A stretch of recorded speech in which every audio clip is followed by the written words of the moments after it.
esperança está no Senhor. A sua expectativa está no Senhor. A sua fé está no Senhor. Então, sim, a Bíblia diz que Ele está trabalhando a nosso favor. Amém? Obrigado, Ministério de Música. Você pode se sentar.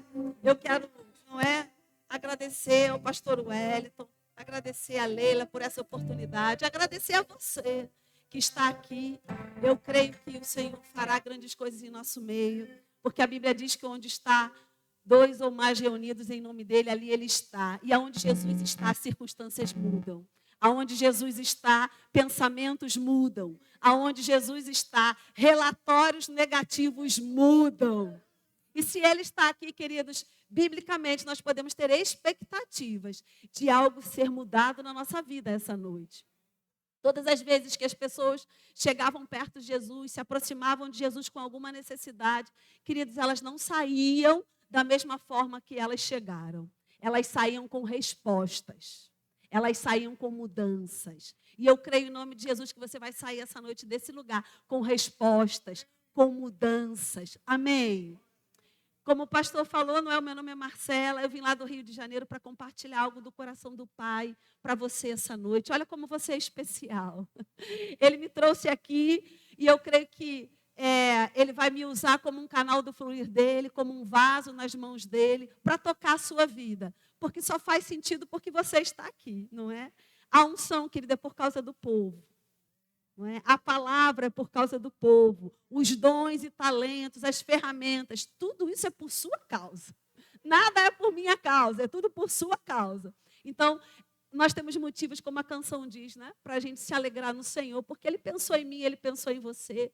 Ele, de alguma forma, você foi atraído a esse lugar para ouvir a palavra, para inclinar os seus ouvidos naquilo que Deus tem para a sua vida essa noite. Então, não deixa nada roubar esse momento de você. Esse momento é seu, não é? É seu e de papai. E nós estamos aqui para que você tenha uma experiência rema, ainda que seja uma gota no meio de 2 anos, não é? Porque se nós temos 24 matérias, cada matéria com 7 aulas, em cada aula você tem aí aproximadamente 1h40, não é, de aula. Hoje a gente tem 50 minutos para fazer um tira-gosto para você, não é? Uma amostra, algo bem de uma gota de tudo aquilo que o Rema tem para oferecer para você. Mas eu creio, queridos, que ainda que sejam só 50 minutos, ainda que seja só uma gota, eu creio que Deus pode fazer infinitamente mais. Pelo poder que opera em nós, através de nós, pelo poder que está nessa casa.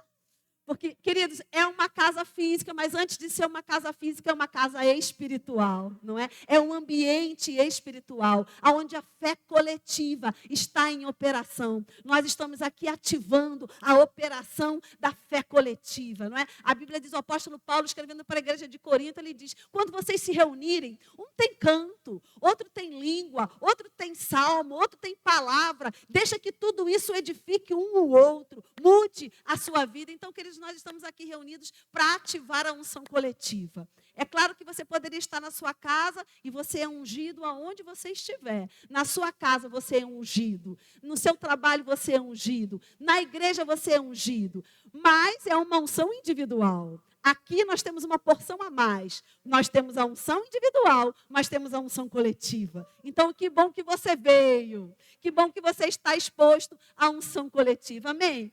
Então, a nossa matéria hoje, não é? É caráter de Deus. Olha que coisa profunda.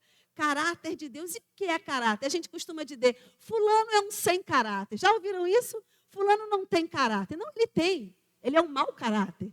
Mas ele tem caráter. Caráter todo mundo tem. Porque caráter são traços psicológicos e morais de uma pessoa. É a índole, é a forma dessa pessoa agir, dessa pessoa se conduzir. Então, Deus que é uma pessoa, você concorda comigo? Não é? Deus é uma pessoa, Deus é Deus. Mas Ele é espírito. Mas Ele também é uma pessoa, não é? Ele também tem um caráter, ele tem uma conduta, ele tem uma índole, ele tem traços da sua personalidade. E sabe, queridos, o bonito de nós conhecermos uma pessoa é que quando nós conhecemos uma pessoa, conhecemos o seu caráter, a sua maneira de agir, os seus traços psicológicos e morais, quando alguém chega perto da gente para falar alguma coisa daquela pessoa, e a gente conhece aquela pessoa, e alguém está falando algo que é contrário ao caráter daquela pessoa, rapidamente nós identificamos. E nós falamos assim, engraçado, não combina com fulano isso. Fulano não agiria assim, fulano não falaria assim. Não é assim na nossa vida? Sabe, queridos, quando nós conhecemos o caráter de Deus, e alguém vem falar algo que não é um aspecto da índole de Deus, do caráter de Deus, rapidamente nós vamos pensar, esse não é o meu Deus. Não está falando do meu pai, está falando de outra pessoa. A gente começa a identificar o caráter de Deus. E sabe, queridos, quanto mais nós conhecemos uma pessoa, mais nós desenvolvemos confiança. Você não confia em quem você não conhece. Você está aqui, mas nos primeiros 5 minutos você está me observando, porque você não me conhece. Tudo bem que eu venho com a chancela do seu pastor, mas você está me observando. Será que essa moça sabe mesmo o que ela está falando? Você está, de certa forma, fazendo o seu parecer, porque você não me conhece. Mas existem pessoas nesse lugar que já me conhecem, que caminharam junto comigo por um tempo, não é? A Carla, o Léo, meus amados irmãos aqui, de Pedra de Guaratiba, que agora congregam aqui, eles já conhecem, então eles já passaram dessa fase. Então, quanto mais eu conheço uma pessoa, mais confiança eu tenho. E quanto mais confiança eu tenho, mais intimidade eu tenho. E quanto mais intimidade eu tenho, queridos, eu vou saber o que ela pensa, o que ela fala, se aquilo de fato ela disse. Então, a proposta dessa matéria é nos levar a um nível de conhecimento de Deus, que a gente possa confiar totalmente naquilo que Ele falou. Agora, será que eu posso realmente conhecer tudo de Deus? Claro que não. Por quê? Porque Deus é uma fonte inesgotável. A Bíblia fala em Deuteronômio, no capítulo 29, versículo 29, que as coisas que Deus reservou para Ele, Ele reservou para Ele. Existem coisas que Deus não nos revelou? Existem. Agora, aquilo que Ele revelou para mim e para os meus filhos. Ele revelou para você. Existem coisas que estão encobertas em Deus, sim. E talvez a gente nunca saiba, porque Deus reservou para Ele. Talvez quando a gente chegue lá no céu, a gente vai ter explicações que a gente não teve aqui na terra. Fatos que aconteceram aqui na terra que a gente não sabe explicar. Quando chegar lá no céu, a gente vai ter explicação. Por quê? Existem coisas que Deus reservou para Ele. Mas aquilo que Ele revelou para mim e para você. E o que está aqui está revelado. Por quê? Porque o Espírito Santo nos revela. Porque Ele é o Espírito da verdade. Jesus disse, eu vou, mas eu vou enviar outro. Quem? O Espírito da verdade. Que vai fazer o quê? Vai te guiar a toda a verdade. Então, existe um Espírito que nos guia a toda a verdade. O Espírito Santo inspirou homens a escreverem a Bíblia. Está lá em 1 Timóteo, no capítulo 3, a partir do versículo 16. As Escrituras foram divinamente inspiradas por Deus. Então, Deus soprou. Inspiração. Saiu de dentro de Deus, saiu pneuma, saiu hálito, saiu o sopro de dentro de Deus para o coração desses homens que escreveram a Bíblia. Então, o que está aqui já saiu de dentro de Deus. E se está aqui, é para mim e para você. Está disponível. Todo mundo vai ter? Não. Tem gente que não tem, não é? Na casa da minha avó, a Bíblia ficava aberta no Salmo 91. A gente nem sabia o que estava escrito, estava lá como um amuleto. O conhecimento está disponível, mas nem todo mundo vai receber o conhecimento. Nem todo mundo vai decidir, como o meu irmão do ofertório falou, vai decidir pegar a palavra e praticar a palavra. Agora, eu creio que você está aqui não para perder tempo. Você está aqui para perder tempo? Amado, eu sempre falo lá na minha igreja, eu não estou aqui para perder tempo. Por quê? Porque o encontro está marcado para daqui a pouco. Ele está voltando. Então, a gente não pode perder tempo. Não é verdade? Eu não estou aqui para perder tempo, meu amado. Eu sei que você também não está. Então, se tem algo disponível para eu conhecer, se tem algo disponível que se eu praticar, eu vou ter um fruto positivo, eu não vou perder tempo. Amém? Então, caráter de Deus. Será que podemos conhecer tudo aquilo que Deus é? O seu caráter? Não, não podemos, porque Ele é uma fonte inesgotável. Mas aquilo que Deus se mostrou, aquilo que Deus disponibilizou para mim e para você, nós podemos conhecer? Sim, podemos. E a Bíblia nos ensina 3 degraus, vamos dizer assim, não é? Que nós podemos começar a conhecer a Deus. Algo que vai começar a desvendar o caráter de Deus para a nossa vida. A primeira coisa, queridos, que eu quero tratar com você essa noite, é que essa noite, o Senhor vai mudar a nossa mentalidade. Tirar uma mentalidade de servo e colocar uma mentalidade de filho. A Bíblia diz que Jesus, lá em Hebreus, no capítulo 1, Jesus é a expressão exata de Deus aqui na terra. Então, todas as vezes que nós temos dúvidas acerca do caráter de Deus, nós precisamos olhar para Jesus. Como Jesus agiu, o que Jesus falou, o que Jesus fez, o que Jesus não fez.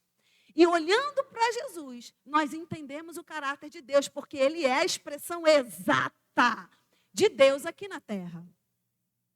E quando nós olhamos para Jesus, a primeira coisa que nós vemos como uma característica na vida de Jesus é que Ele tinha uma mente de filho. Jesus sabia que era filho. Por que Jesus sabia que era filho? Porque lá em Romanos, no capítulo 8, a partir do versículo 13, 14, 15, 16, a Bíblia diz que o Espírito testifica com o nosso Espírito que nós somos filhos. Então, Jesus tinha o Espírito Santo de Deus? Sim.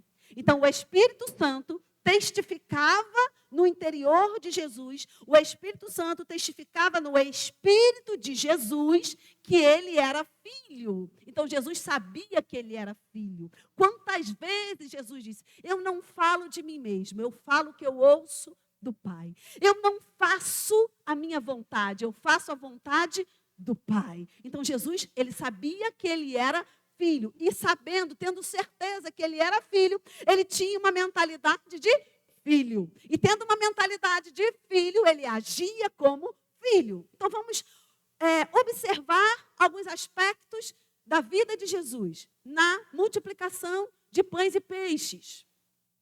Um servo, um bastardo, pensaria, vai faltar. Os discípulos disseram para Jesus, mestre, já está tarde, não tem onde comprar alimento, o que a gente vai fazer com o povo? Vamos despedir o povo com fome? Jesus disse, não vamos despedir o povo com fome. O que a gente tem aí? Qual é a semente que a gente tem? Tem um menino que tem um lanchinho aí, uma merendinha, alguns pães e alguns peixes. O que Jesus faz? Ele pega aquela semente e apresenta ao pai. Mentalidade de filho. Eu tenho um pai que não vai me deixar passar fome. Um bastardo pensaria, vai faltar. Um bastardo pensaria, não tem como, não tem recurso.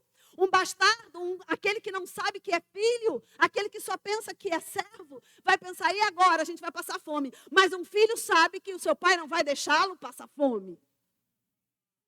Eu estou falando de pais normais, amém, queridos? A gente sabe que tem muita aberração por aí. Mas um pai não deixa seu filho passar fome, sim ou não? Um pai deixa de comer para dar para o filho. Deixa de comprar para si, para comprar para o seu filho. Jesus tinha mentalidade de filho. Meu pai não vai deixar eu passar fome. Meu pai não vai deixar essa multidão passar fome. Mentalidade de filho. Eu não sei se você lembra, queridos, mas no episódio da morte de Lázaro, não é? A Bíblia diz que Jesus chega diante do túmulo, Lázaro está lá sepultado há mais de 3 dias. E a Bíblia diz que Jesus chega naquele lugar. E qual é a frase de Jesus? É muito interessante, porque Jesus fala, Pai, eu sei que você sempre me ouve. Mentalidade de filho. Tudo que eu falo, meu pai ouve. Eu posso orar e declarar porque meu pai está ouvindo. Porque Jesus sabia que Deus era um Deus diferente daquele Deus que estava lá como uma estátua, como uma imagem, que tem boca e não fala, que tem olho e não vê, tem ouvido e não ouve. Deus sabe, meu pai não é assim, meu pai tem olho e vê, meu pai tem boca e fala, meu pai tem ouvido e ouve, os braços do meu pai estão estendidos para me abençoar. Então, pai, eu sei que você está me ouvindo agora, Lázaro, vem para fora. Porque um filho tem certeza que seu pai o ouve. Mentalidade de filho. Sabe, queridos, um dos aspectos dessa matéria, eu penso que é um aspecto central na matéria de caráter de Deus, é entender paternidade. Mas para que eu possa entender que Deus é meu pai, eu preciso entender que eu sou filho. Um outro aspecto que eu quero tratar com você, para a gente começar a ler a palavra, Eu estou dando só a fofã na terra, sabe? A fofã na terra, a fofã no seu coração. O outro aspecto que a gente vê é a questão do filho pródigo. Talvez você não lembre muito bem, vou refrescar sua memória, não é? O pai tinha 2 filhos, e a Bíblia diz que um daqueles filhos resolve viver a sua vida independente do seu pai, pega a sua herança, vai embora, gasta tudo. Depois o dinheiro acaba, ele cai na realidade, e aí ele volta, e ele diz, ainda que eu seja um servo na casa do meu pai, eu vou ser melhor tratado do que essa fome que eu estou passando aqui, do que essa condição que eu estou vivendo aqui. E ele volta para a casa do pai, e lá está o pai, sempre de braços abertos para receber esse filho. E a Bíblia diz que o pai mata o novilho, faz uma festa, e dá um banquete, e dá tudo aquilo que aquele filho tinha direito, dá o anel, a sandália, a capa e tudo mais. Mas tem um outro personagem que a gente fala pouco. Tem um outro filho. O irmão do filho pródigo. E o irmão do filho pródigo não tinha uma mentalidade de filho. Ele tinha uma mentalidade de servo. Quando ele vê aquela festa, ele vê aquele banquete, ele vê aquilo tudo, e ele chega e pergunta para um dos empregados, o que está acontecendo aí? E aí o empregado fala, aquele teu irmão voltou para casa e seu pai está dando uma festa. E ele falou, o quê? Eu sempre estive aqui, trabalhando de sol a sol, fazendo tudo o que meu pai mandava. E eu nunca tive um novilho para fazer uma festa com os meus amigos. E esse camarada foi, gastou tudo, volta, e agora ele tem uma festa? Mentalidade de servo. Porque um filho pensa, tudo que meu pai tem é meu.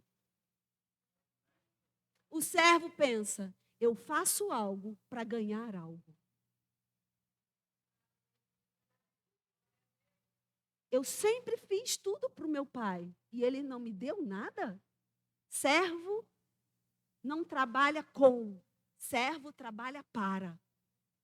Nós somos filhos, queridos. Nós não trabalhamos para Deus, nós trabalhamos com Deus. Quem é servo trabalha para. Eu trabalho para ganhar.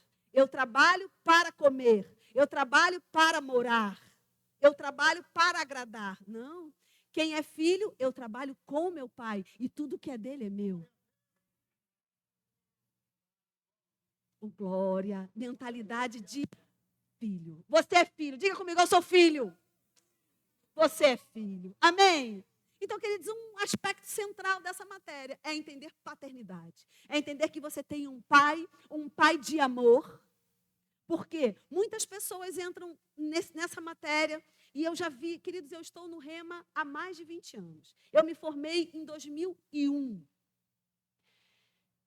Fui diretora por 4 anos pela primeira vez. Dou aula nessa escola desde 2007. Voltei a ser diretora agora, há 2 anos atrás. Então, eu posso assegurar, por experiência, ninguém me contou, eu não ouvi falar em algum lugar, eu posso assegurar, por experiência, que funciona. E em todo esse tempo de Rema, um aspecto central dessa matéria é desfazer todo o engano da mente das pessoas sobre a paternidade de Deus. Por quê? Porque o meu pai natural talvez tenha tido um caráter deturpado, porque o meu pai natural falhou comigo, porque o meu pai natural não inspirava confiança, porque o meu pai natural cada dia tinha uma ideia nova, porque o meu pai natural mentia, porque eu fui abusada com o meu pai natural, porque eu fui violentada com o meu pai natural, porque o meu pai natural isso, aquilo, outro, sem perceber, essa pessoa transfere para Deus as mazelas do seu relacionamento com o seu pai natural. Mas deixa eu te dizer, o seu pai natural é bem provável que ele não tinha nada melhor para te dar. As pessoas dão o que elas têm. Agora, deixa eu te dizer, Deus não é o seu pai natural. O seu pai natural é falho e cheio de imperfeições, mas Deus é perfeito. Amém?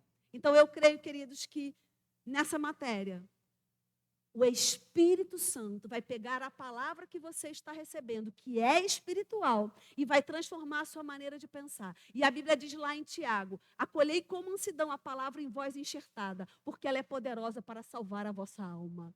Então, a sua alma, o seu pensamento, a sua psique, a sua maneira de pensar, será transformada por essa matéria. Aquela parte aonde a gente pensava como servo, a gente vai passar a pensar como filho. Amém? Vamos caminhar? Ô, glória! Eu quero que você abra a sua Bíblia, por gentileza, lá em Hebreus, no capítulo 6. É claro, queridos, que eu não tenho pretensão de dar a aula toda, não é? São 7 aulas em 50 minutos. Mas eu quero dar uma degustação, deixar você com aquele gostinho de quero mais. E você, não é, que já se graduou nessa escola, que já fez o Rema, eu quero lembrar você.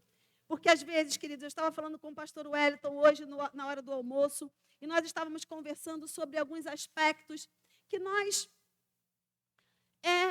vivemos em algum momento na nossa caminhada cristã. E por um motivo ou por outro motivo, nós deixamos de usufruir daquilo que era tão bom e que nós tínhamos experimentado anteriormente. Sabe que Deus não mudou, não é? Está disponível do mesmo jeito. A unção está disponível do mesmo jeito. O poder do Espírito está disponível do mesmo jeito. Deus não mudou. Pelo contrário, a Bíblia fala, não é? Lá em Tiago, no capítulo 1, a partir do versículo 15, 16, 17, dentro desse contexto que eu falei para você da renovação da mente, ele diz: toda boa dádiva, todo dom perfeito, desce lá do alto, do Pai das luzes, aonde não há mudança, nem sombra de variação. Então, Deus não mudou, a unção não mudou, o desejo, o plano de Deus não mudou. Queridos, deixa eu dizer algo para você. Ainda que as coisas não estejam acontecendo como você pensou que aconteceria, ainda que não estejam acontecendo no tempo que você desejou que aconteceria, deixa eu te dizer, aquilo que é plano e propósito de Deus não vai mudar. Não vai mudar. A gente tem todas as respostas? Não, a gente não tem. E nem queira ter, porque existem respostas que a gente não aguentaria se a gente soubesse. Então, aquieta o teu coração dos porquês da vida. Eu sempre gosto de dizer lá na minha igreja, eu não tenho todas as respostas. Ah, professora, por que isso? Por que aquilo? Por que isso ainda não aconteceu? Ou por que isso aconteceu? Queridos, eu não tenho todas as respostas, eu não vou inventar resposta. Uma coisa eu sei, aquilo que eu tenho resposta, é nisso que eu vou me firmar. Por que acontecem as tragédias? A gente vive num mundo caído, não podemos esquecer. Queridos, deixa eu dizer algo para você que talvez choque o seu coração. Deus não precisava criar a humanidade, sim ou não? Não, gente, Ele é Deus. Ele não precisa de nada. Ele é Deus. Ele criou a humanidade porque Ele quis. Ele precisava? Não. Ele quis. Por que Deus quis criar a humanidade? Não sei. Não tenho essa resposta. Fato é que Ele criou. Ele quis criar. Agora, Deus continua sendo Deus, mesmo sem a humanidade? Sim. Deus continua sendo Deus, sem céu, mar, terra, estrela, sol? Sim. Ele é Deus. Mas Ele quis criar todas essas coisas. Então, queridos, cabe a mim e a você ficarmos com as respostas que a gente já tem. Firmados nela, como o irmão falou. O vento vem para todo mundo, na parábola que ele citou, não é? O vento vem para todo mundo. A tempestade vem para todo mundo. O furacão vem para todo mundo. Agora, a casa é a mesma. O que muda? Aonde a casa está firmada. Então, tempestade vai vir para mim, vai vir para você. Eu sou casa, você é casa. Estamos nesse mundo caído, vamos ter tempestades. Agora, o que vai mudar? Aonde nós estamos firmados. Agora, eu estou firmado na rocha. Agora, eu estar firmado na rocha significa que eu vou ter todas as respostas para as tragédias da humanidade? Não. Mas uma resposta eu tenho. Deus continua sendo Deus. Uma resposta eu tenho. Deus continua sendo bom, porque o caráter dele é imutável. Deus continua sendo fiel. As promessas que ele fez continuam valendo para a minha vida. E Hebreus, no capítulo 6, diz o seguinte, que nós devemos imitar aqueles que pela fé e paciência herdam as promessas. Então tem, vamos dizer assim, né, um modus operandi para herdar as promessas. Fé e paciência. Amém? Ô, glória! Você abriu aí em Hebreus, no capítulo 11. É a galeria da fé, não é? Homens e mulheres fantásticos que vieram antes da gente para servir de testemunha, para que a gente possa olhar para esses homens, olhar para essas mulheres e entender a fidelidade de Deus, entender o caráter de Deus, entender o propósito de Deus. E quando chega no versículo 6, que eu quero ler com você, Hebreus, no capítulo 11, versículo 6, você achou? Posso ler? Diz o seguinte: de fato, sem fé é impossível agradar a Deus, porquanto é necessário que aquele que se aproxima de Deus creia que Ele existe e que se torna galardoador dos que o buscam. Queridos, o primeiro passo, o primeiro degrau para a gente conhecer um pouco mais de Deus. É possível conhecer o caráter de Deus? É. É possível conhecer na sua totalidade? Não. Mas aquilo que foi disponibilizado para a humanidade, isso nós podemos conhecer. E o primeiro degrau para eu subir, para conhecer o caráter de Deus é, eu preciso entender que Ele existe. E se você está aqui, você já venceu isso. Amém? Você está aqui, você já sabe que Deus existe. Mas além de saber que Deus existe, é importante você saber que Ele é presenteador, Ele é galardoador daqueles que o buscam. Então, se você veio aqui a esse lugar buscar Deus essa noite, você pode ter a expectativa lícita na palavra que tem algo para a sua vida. Tem galardão para a sua vida, tem presente para a sua vida essa noite. Porque você veio buscar algo da parte do Senhor. E Ele não despede ninguém vazio. Ele diz, aquele que bate, a porta vai se abrir. Aquele que busca, vai encontrar. Então, querido, se é essa a expectativa do seu coração essa noite, você tem algo para receber do Senhor. Amém? Oh, glória. Então, o primeiro degrau para a gente conhecer o caráter de Deus, saber que Ele existe e que Ele é um bom pagador. Ele é um galardoador daqueles que o buscam. Amém? Segundo degrau para a gente caminhar. Esse conhecimento do caráter de Deus não é um conhecimento humano, não é um conhecimento com a nossa mente natural, porque a nossa mente natural, na verdade, não consegue acompanhar alguém que existe desde sempre. Quando Deus começou? Sempre. Até quando Deus vai? Para sempre. Por quê? Porque Deus é eterno. A nossa mente natural, a nossa psique, ela não consegue trabalhar com eternidade. É difícil para ela, porque a nossa mente natural, ela raciocina tempos, estações, começo, meio e fim. A nossa mente natural raciocina concreto, estou vendo, porque eu posso conhecer através dos meus sentidos. Dos 5 sentidos eu posso conhecer algo.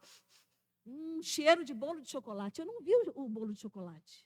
Eu não comi o bolo de chocolate, mas eu sei que aquele é o cheiro do bolo de chocolate assando. Então, eu posso conhecer coisas através dos meus 5 sentidos. Eu posso conhecer coisas através da minha psique, através, não é, do meu intelecto, das informações que ao longo da vida eu fui acumulando no meu raciocínio, na minha psique. Então, eu posso conhecer coisas através da minha mente. E eu posso conhecer coisas através do Espírito. Conhecer Deus é só através do Espírito. A informação vem no Espírito. É revelada pelo Espírito. E aí, depois dela revelada pelo Espírito, eu vou começar a compreender com a minha alma. Eu vou começar a perceber com os meus sentidos. Amém, queridos? Por quê? Porque a Bíblia nos ensina que não é ver para crer, mas é crer para ver. Amém? Então, abra comigo, por gentileza, lá em 1 Coríntios. Vamos ver o que o apóstolo Paulo, que escreveu essa carta, à igreja que estava lá em Corinto, o que ele fala sobre isso no capítulo 2, por gentileza. O capítulo 2, a partir do versículo 6, não dá tempo da gente ler, mas está falando sobre sabedoria. Quando chega no versículo 8, ele diz o seguinte: sabedoria é essa que nenhum dos poderosos desse século conheceu. Porque, se a tivessem conhecido, jamais teriam crucificado o Senhor da glória. Mas, como está escrito, nem olhos viram, nem ouvidos ouviram, nem jamais penetrou no coração humano o que Deus tem preparado para aqueles que o amam. E as pessoas param por aí e dizem, é mistério. Ninguém nunca viu, ninguém nunca ouviu. É mistério, a gente não pode saber. Mas o versículo não acabou aí. O raciocínio do apóstolo Paulo não acabou aí. Ele diz, mas, porém, contudo, entretanto, todavia, ou seja, tem uma continuidade. Ele diz, era assim. Aonde? Antes, quando o homem era morto espiritualmente. Quando o Espírito de Deus não habitava dentro do homem. E aí sim, existiam limitações para esse homem conhecer a Deus. Ele diz, antes era assim. Ele está citando a passagem de Isaías 64. Ele diz, antes era assim. O homem morto espiritualmente não podia receber a revelação do caráter de Deus. Mas ele diz, mas agora mudou. Algo aconteceu. E aí ele continua, Deus nos revelou. Como? Pelo Espírito. Porque o Espírito a todas as coisas perscruta, até mesmo as profundezas de Deus. Porque quando os homens sabem as coisas do homem, senão o seu próprio Espírito que nele está. Assim também as coisas de Deus, ninguém as conhece, senão o Espírito de Deus. A minha pergunta para você, aonde mora o Espírito Santo de Deus? Vou dar a cola. O Espírito Santo de Deus mora dentro do seu espírito. Porque é isso que a Bíblia diz, que quando nós nascemos de novo, o Espírito de Deus vem habitar no nosso espírito. Ele tabernaculou dentro de mim e dentro de você. Nós somos a morada do Deus Altíssimo. Nós somos o tabernáculo de Deus nessa geração, nessa dispensação. Então, o Espírito de Deus mora dentro do meu espírito, que foi recriado em Deus no momento que eu nasci de novo. No momento que eu disse, Senhor, eu entrego a minha vida para você. A Bíblia diz, saiu o coração de pedra, entrou o coração de carne. Saiu o velho homem, o espírito morto, entrou o Espírito de Deus e deu vida ao meu espírito. Me religou com o Pai. Amém, queridos? Esse é o milagre do novo nascimento. Sabe, queridos, se você, como a música diz, não é? Mas talvez você tenha cantado a música e tenha pensado, eu nunca vivi um milagre. Eu já orei por pessoas e elas não foram curadas. Eu orei por pessoas e elas morreram. Eu orei por pessoas que estavam passando necessidade e elas continuaram passando necessidade. Eu nunca vivi um milagre. Sim, você já viveu. Você estava morto e você reviveu. A sua sentença era morrer e ir para o inferno. Mas a Bíblia diz que Deus te amou tanto que Ele deu Jesus para que você, crendo nele, não pereça, mas tenha vida eterna. Havia uma sentença, amado, de perecimento sobre a minha vida e a sua vida. Já estava batido lá, não é? Como dizem os nordestinos, né? Prego batido e ponta virada. Já estava decretado, a humanidade vai perecer. Não era vontade de Deus, não era plano de Deus. A humanidade desobedeceu e por isso a sentença veio. A humanidade desobedeceu e por isso a terra se tornou maldita. Não foi Deus que quis, não foi plano de Deus, foi escolha humana. Então havia uma sentença, qual era a sentença? Perecer. Mas a Bíblia diz que Deus amou o mundo de tal maneira que Ele enviou um Jesus para quê? Para mudar essa sentença. Oh, aleluia. Amada, eu sou advogada de profissão. Eu advoguei por mais de 15 anos. E eu sei o que é um juiz dando uma sentença. Mas eu também sei que existem recursos que podem mudar aquela sentença. Havia uma sentença de humanidade vai perecer. Mas Deus é o juiz dos juízes. O reto juiz que julga retamente. E Ele disse, tem um recurso. Eu vou enviar um justo que vai pagar o preço, que vai pagar a penalidade, que vai perecer pela humanidade. E através do sangue dele, eu vou livrar a humanidade da sentença do inferno. Aleluia! Amado, é ou não é um milagre? É ou não é um motivo para a gente se alegrar? Ainda que morra, para sempre viverá. Oh, glória! Então, queridos, voltando para cá para o texto, né? Porque o tempo está passando. O Espírito perscruta, sonda as profundezas de Deus. Não sei se você já teve experiência de ver uma sonda. Eu já vi uma sonda gástrica. Alguém que não pode, não é, mastigar e fazer o processo digestivo normal, se pega uma borrachinha bem fininha, entra por aqui e vai direto para o estômago. E aí a pessoa ela é alimentada através daquela sonda gástrica. Aquela sonda, ela penetra as profundezas da pessoa, levando a comida ao lugar certo. Uma sonda, não é, que faz buscas para achar petróleo. É algo que vai direto ao ponto. lá embaixo, onde ninguém pode ir, onde não tem como escavar, ela vai lá direto no ponto, aquela sonda fina que vai lá embaixo. A Bíblia diz que o Espírito perscruta, ele sonda, ele vai no profundo de Deus. Aleluia! E ele pega as informações do profundo de Deus e traz para mim e para você. Então é possível conhecer Deus como? Através do seu Espírito que habita dentro de você. Amém, queridos? E o último aspecto que eu quero tratar com você essa noite, acerca dos degraus, não é, para conhecer a Deus. Subimos o segundo degrau agora e vamos subir o terceiro degrau, que é que o conhecimento de Deus, ele é progressivo. Eu quero que você vá lá para Oséias, por gentileza. Oséias, lá no Velho Testamento, profeta Oséias, ele diz o seguinte, no capítulo 6,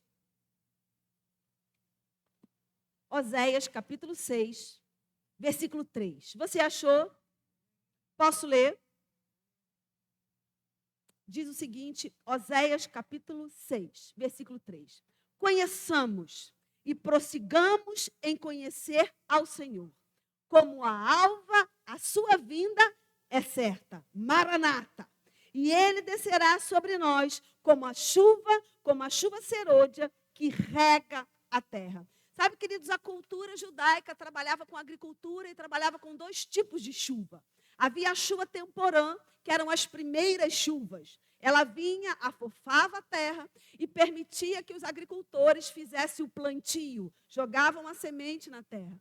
No final daquele ciclo vinha a última chuva, que era a chuva serôdia, a chuva que afofava a terra para a colheita. O profeta Oséias, ele diz, conheçamos e prossigamos em conhecer o Senhor. É um processo de conhecimento. Hoje eu sei mais do que eu sabia ontem. Amanhã eu vou saber mais do que eu sei hoje. Nós não paramos de conhecer o Senhor. Nós permanecemos dia após dia conhecendo o Senhor. Porque a Bíblia diz que a vereda do justo é como a luz da aurora. Vai brilhando mais e mais até ser dia perfeito. Então hoje, meu amado, se você está nas 10 horas, amanhã você vai estar no meio-dia.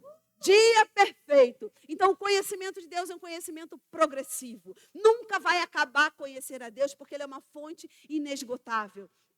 A cada dia nós vamos conhecer um pouco mais do Senhor. E a Bíblia diz, essa chuva serôdia é a chuva dos últimos dias. É a chuva que vai ser derramada sobre a igreja de conhecimento. Eu queria dizer, eu tenho muito tempo de convertida, né? Mais de 20 anos de convertida.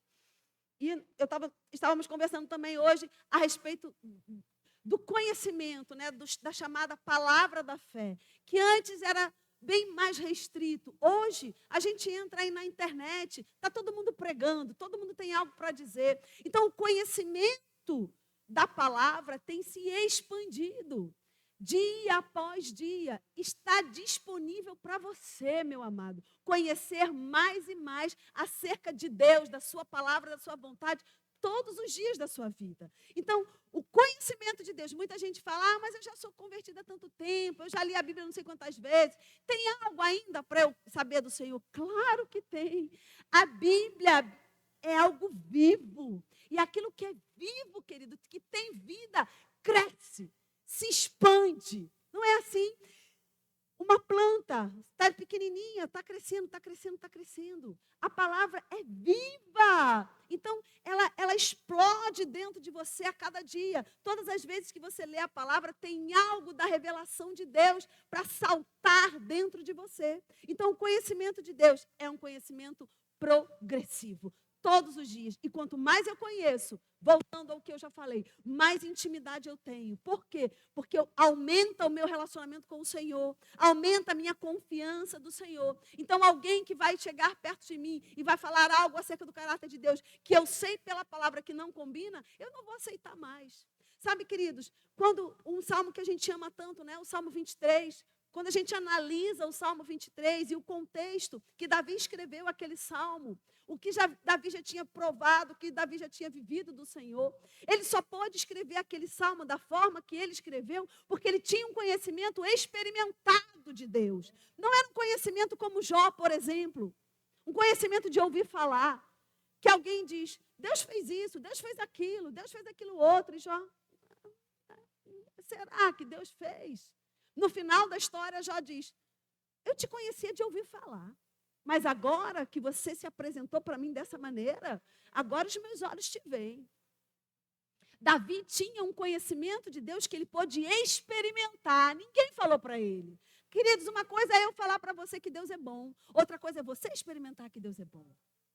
O salmista diz, provai e vede que o Senhor é bom. Ele diz, prova, experimenta. Não é só um conhecimento institucional, não é só um conhecimento de alguém que ouviu falar, não. É um conhecimento de alguém que experimentou da bondade de Deus. Davi, eu experimentei do livramento quando eu estava lá na frente do urso. Eu experimentei do livramento quando eu estava lá na frente do leão. Eu experimentei, eu já sei que ele é bom, eu já sei que ele livra, eu sei que ele me capacita. E quando ele viu Golias, qual foi a frase dele? Quem é esse incircunciso filisteu? Ele sabia, eu tenho aliança, esse camarada não tem aliança.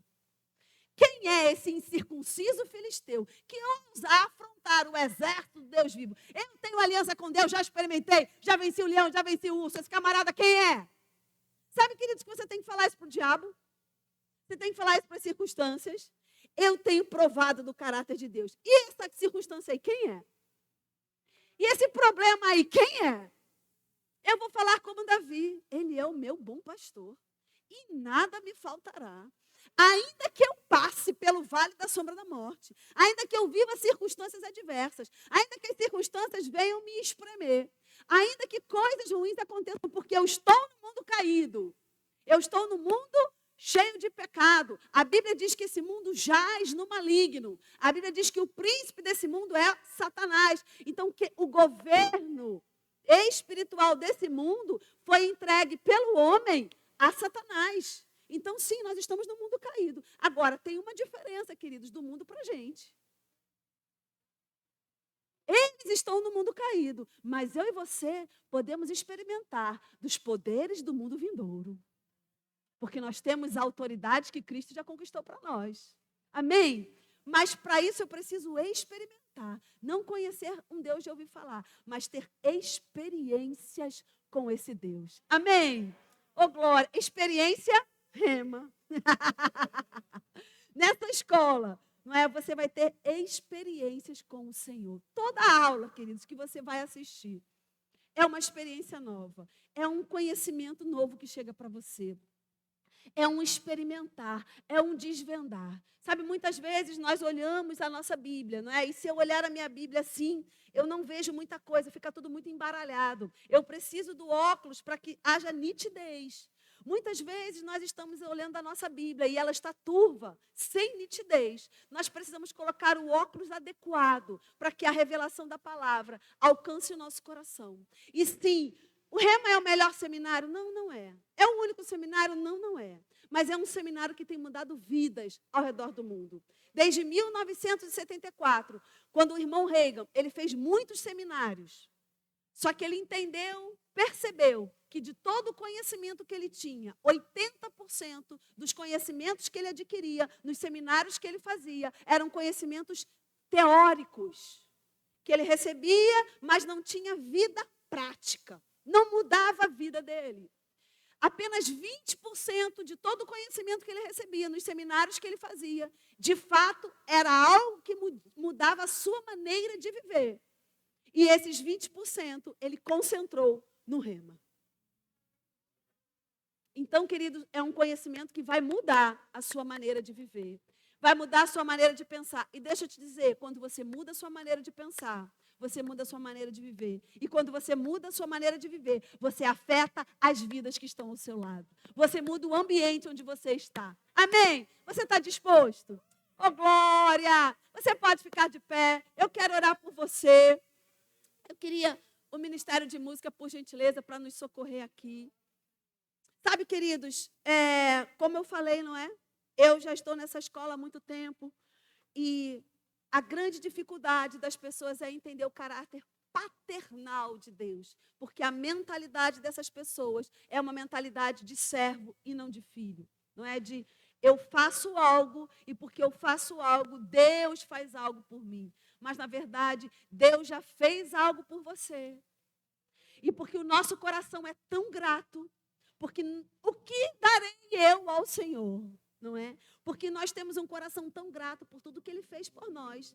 Nós nos damos a Ele, nós nos doamos a Ele, nós trabalhamos por Ele, com Ele. Então você entende a diferença? Como é diferente? Eu faço algo para receber algo do Senhor. E o raciocínio de filho. Meu pai fez algo por mim e eu o amo tanto que eu vou fazer algo por ele.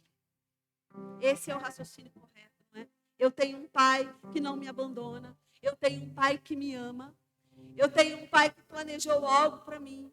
E ele já está no meu futuro, porque ele é um Deus atemporal, não é? A marcação de tempo, Deus colocou somente para o homem. Deus não está preso a nenhuma marcação de tempo. Para Deus não existe hoje, amanhã ou depois. Não é? Ele é um Deus atemporal. Por isso que nós dizemos que ele já esteve no seu futuro. Por quê? Porque para Deus, não é? Eu não sei se você, quando criança, não é? Quem tem filho aí, talvez, já viu uma maquete? Já viu uma maquete? Quando você olha para uma maquete de cima, você vê toda a maquete. Mas o bonequinho que está lá na maquete, ele não tem essa visão. Ele vai ter a visão só naquele ângulo que foi apresentado para ele. Nós estamos, por assim dizer, não é? Como pessoas em uma maquete. Nós não temos a visão total daquela maquete. Então, vez por outra, nós às vezes ficamos ansiosos, nós às vezes ficamos abatidos com as situações, nós somos espremidos pelas circunstâncias. Nós olhamos e parece que não tem saída, parece que não tem resposta, porque a gente está com um olhar limitado. Mas quando a gente olha por cima da maquete, a gente olha com o olhar de Deus, a gente vê que o plano está lá. O plano já está feito pelo Senhor. O que nós precisamos? Nós precisamos aprender a nos mover no plano que Deus tem para a nossa vida. A fluir no vento do Espírito. A deixar o Espírito nos guiar em cada decisão. Em cada tomada de decisão da nossa vida. O Espírito indo sinalizando. Vai por aqui, vai por ali. É desse jeito. Sabe, queridos, o mundo, ele tenta nos engodar. E ele é sedutor demais. A vida corrida, às vezes, sufoca a gente. Não é como a parábola do semeador. Às vezes nós somos sufocados. Às vezes nós somos seduzidos. Não é? Mas eu creio que essa noite o Senhor marcou esse tempo. Talvez para você que não conhece o Rema, te apresentar, ter uma experiência. Ou você que já conhece o Rema, mas que você seja lembrado do fogo do Espírito. Sabe, queridos, como um relacionamento que nós temos, eu sou casada há 28 anos. Vou abrir meu coração para você. É todo dia que meu olhinho brilha pelo meu marido? Não. Tem dia... Não é? A gente nem quer que fique muito tempo junto. Mas bom é se a gente lembrar do dia que conheceu, do dia que pediu em casamento, do dia do casamento, do dia do primeiro beijo, do dia da primeira pegada de mão. Quando a gente lembra, não é? Eu costumo fazer esse exercício, não é? Quando às vezes as coisas não estão tão encaixadas assim na minha casa, porque a minha casa é igual à sua casa. Amém? Eu tenho filhos, eu tenho marido, lavo, faço, cozinho igual a você, não é? A minha casa é igual à sua casa. Tem dia que sai faísca. E aí o bom é a gente lembrar da palavra que assim como um ferro afia outro ferro, é um irmão ou seu amigo, é o marido ou sua esposa, não é o filho ou seu pai, e por aí vai. Mas nesses dias, né, que o ferro está afiando outro ferro, eu gosto de me lembrar do primeiro beijo, do primeiro abraço, da primeira segurada na mão. Por quê? Porque isso me traz a lembrança, o fogo daquele dia. Me traz a lembrança, aquele sentimento de faltar o ar. A minha oração por você essa noite é que você se lembre de quando você aceitou a Jesus. Sabe, queridos, eu me lembro quando eu entrei na igreja, eu não queria sair da igreja. Eu era tão apaixonada pelaquele Jesus que eu conheci naquele momento. Eu queria ficar ali. Eu era tão sedenta das manifestações do Espírito Santo, que quando acabava a aula do rema, eu dizia, meu Deus, acabou, agora só depois de amanhã.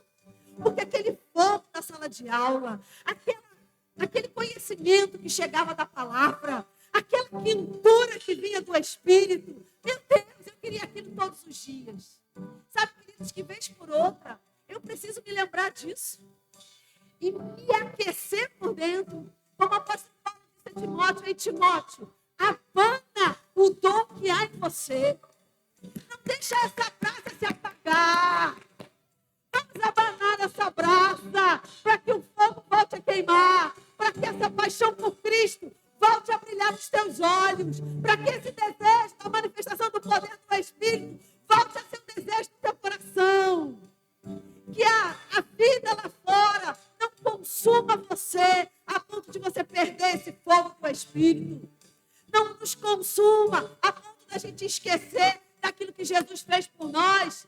Ainda, queridos, que as circunstâncias estejam aí, que as circunstâncias venham nos espremer. Mas a nossa mente tem que estar como a mente de Lamentações, lá do profeta Jeremias, que diz, a minha alma, ela está abatida. Lamentações 3. Eu já me sinto, mas eu não vou ficar nisso. Eu vou trazer a lembrança, aquilo que me dá esperança. Eu vou lembrar que as misericórdias do Senhor se renovaram nessa manhã. Eu vou lembrar que Deus é bom, seu caráter não muda.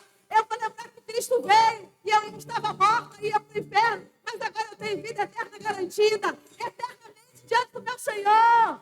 Porque o meu Redentor vive. Ele não está morto. A morte não pode deter o meu Redentor. A morte não pode deter o meu Senhor. Ele ressuscitou. O mundo está vazio. O véu separado já não separa mais. Hoje eu posso testemunhar com Deus. Aleluia. A Bíblia diz, queridos, lá em Hebreus, capítulo 4, que eu posso me achegar ousadamente ao trono da graça para receber socorro no momento oportuno. Talvez hoje seja o seu momento oportuno de receber socorro. Eu vou dizer para você, se achega, mas não se achega de qualquer jeito, não. Se achega ousadamente, ousadia de filho, porque você já viu o filho como é ousado. Mãe, eu quero isso. Pai, eu quero aquilo. Pai, me leva em tal lugar. Pai, faz isso por mim. O filho não fica assim, eu posso comer, eu posso abrir a geladeira, eu posso tomar banho, eu posso deitar na minha cama. Não, ele deita na cama, ele abre a geladeira. Ele não quer nem saber se a comida é dele ou se não é dele, ele vai e come. Eu tenho um filho de 22 anos e a gente brinca lá em casa. Rapaz, se você quer comer alguma coisa, come logo. Se deixar na geladeira, Gabriel vai comer. Não sei se na sua casa é assim, mas na minha é. Deixou na geladeira, quando você vai procurar, cadê? Gabriel comeu. Mas ele não pergunta, eu posso comer? Não, amado. Ele sabe que ele é filho. Ele tem ousadia de filho. Então, que essa noite você tenha ousadia de filho. Que você se achegue confiadamente ao trono da graça. Para receber aquilo que você precisa essa noite. Amém? A gente pode cantar de novo aquele louvor que você ministrou. E enquanto ela vai ministrar o louvor, eu quero fazer um convite para você. Se você está aqui e você nunca confessou Jesus como Senhor e Salvador da sua vida, eu vou dizer para você, esse é o seu dia. Não é para você congregar nessa igreja. Não é isso. Não é sobre isso que eu estou falando. Eu estou falando sobre você sair da morte e vir para a vida.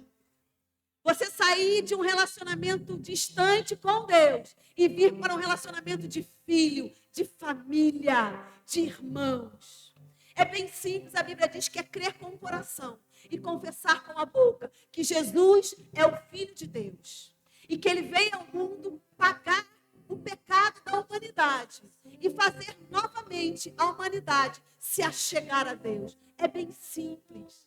É só uma oração, crendo de todo o seu coração.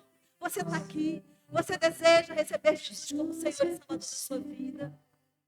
Alguém aqui deseja vir para Cristo, receber da parte de Deus o Espírito Santo que vivifica todas as coisas. glória.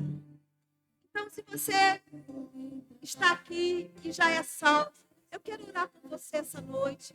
Eu quero que você comece a declarar com a sua boca que você é filho. Que faça esse rompimento hoje. Comece a agradecer ao Senhor. Obrigada, Pai, pela tua paternidade. Obrigada porque eu não estou só nessa terra, mas eu tenho um pai de amor, um pai que não me abandona, um pai que sempre está comigo. Ainda que eu passe pelo vale da sombra da morte, a tua mão está estendida, a tua boa mão está sobre a minha vida, eu estou debaixo das tuas asas. Obrigada, Pai, ainda que as coisas não estejam funcionando como eu criei expectativa de funcionar, mas eu creio que o Senhor tem planos de paz e não de mal para a minha vida. Eu creio em Shalom. Eu ministro sobre a sua vida Shalom. Nada faltando, nada quebrado, uma boa jornada. Pai, eu oro pela vida dos meus irmãos. Eu declaro em nome de Jesus o teu fogo neles. Eu declaro ardente o teu fogo ardendo dentro deles. A brasa sendo abanada. Obrigada, Pai, em nome de Jesus, pelo olhar de paixão por Cristo, um olhar de paixão pela tua palavra, um olhar de paixão pela comunhão do teu Espírito. Eu te louvo, te agradeço, Pai, aquilo que está impedindo os meus irmãos de receberem do Senhor, aquilo que está impedindo os meus irmãos de entenderem os teus comandos.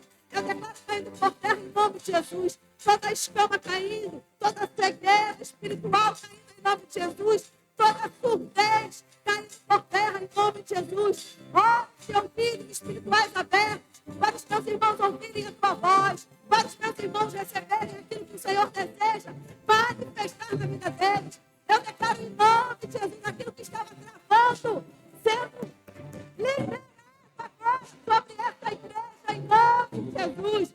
Eu declaro liberdade do Espírito sobre essa igreja, sobre a vida dos meus irmãos. Eu declaro correntes se quebrando. Eu declaro juntos sendo despedaçados. Irmãos que estavam andando encurvados, pesados, sobrecarregados. Eu declaro caindo por terra todos juntos em nome de Jesus. Sendo livre em nome de Jesus. Cadeias que prendiam, não prendendo mais. Obrigada, Pai, por liberdade na vida dos meus irmãos. Liberdade para te adorar. Liberdade para ler a tua palavra. Liberdade para orar no Espírito. Liberdade para conhecer e prosseguir em conhecer o Senhor. Obrigada, Pai. Eu declaro em nome de Jesus, céus abertos sobre esse povo. Céus abertos sobre esse povo. Eu declaro a chuva serena de conhecimento vindo sobre eles. A chuva do Espírito vindo sobre eles. A chuva do avivamento vindo sobre eles. Eu declaro chuva de provisão vindo sobre eles. Obrigado, Pai, porque somos filhos amados do Senhor. Eu te louvo e te agradeço nessa noite, Pai. Em nome de Jesus. Amém. Oh, aleluia. Me diga ele não pode, me diga ele não pode, então ser seco. Não me diga ele não pode, não me diga ele não pode.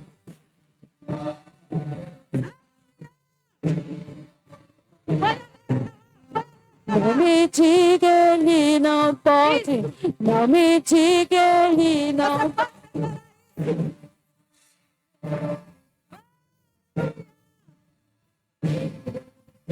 Não me diga ele não pode, não me diga ele não pode.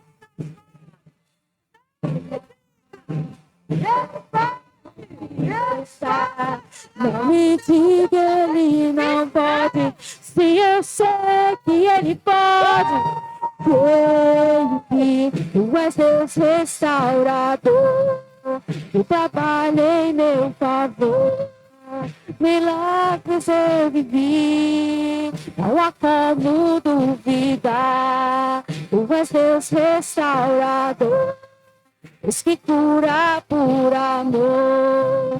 Milagres eu verei, não digas para não crer. Tu és Deus restaurador. da dor, diz que cura por amor. Fala como duvidar, tu é Deus exalador, diz que cura por amor. Milagres eu verei, onde mais para não crer, onde mais para não crer, onde mais para não crer. Você pode repetir, eu sou Onde filho. mais para não crer. Amém. Muito obrigada pelo seu carinho, pela sua atenção, pela honra de me receber, viu? Um grande abraço para você. Espero que você no